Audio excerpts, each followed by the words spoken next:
আসসালামু আলাইকুম প্রিয় ভিউয়ার্স, কেমন আছেন সবাই? আশা রাখছি ভালো আছেন। আজকে আপনাদেরকে দেখাবো আমাদের কুজু রেস্টুরেন্টে একটি নতুন স্যান্ডউইচ লঞ্চ হতে যাচ্ছে। তো স্যান্ডউইচটা বানানোর নিয়ম, কিভাবে বানাতে হবে, ঠিক এটাই আপনাকে দেখাবো।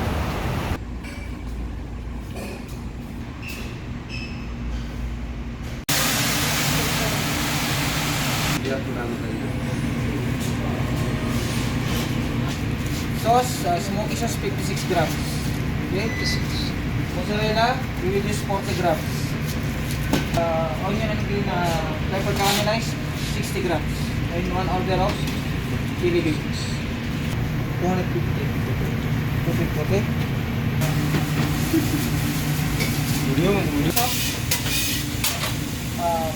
onion and green pepper mix. So how you will know 60 grams? 1.5 cup of roasted cup. So 1, then half.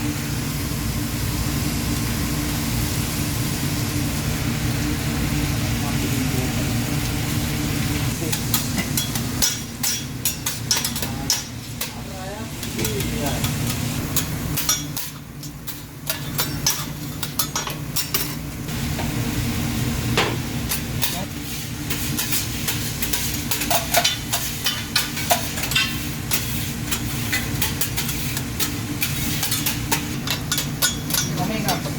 40 grams. 56 almost? No, 40 grams only. You will spread this one, ha? You need to cover the whole meat. Okay? You need to cover the meat, okay?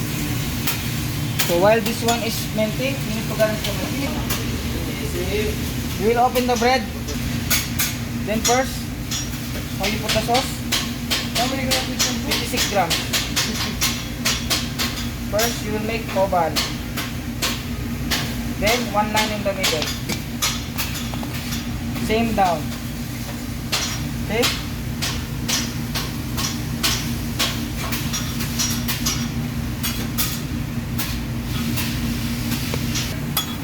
Scoop the meat.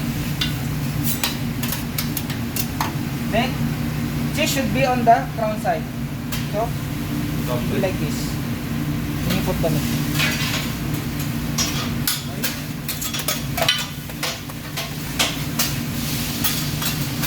Okay.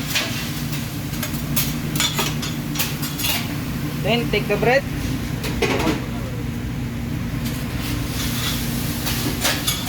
Be like this. Then when you close the box, you will press smoky. Okay? Take photo with your whole team. Take that. Perfect. Come on. Thank you.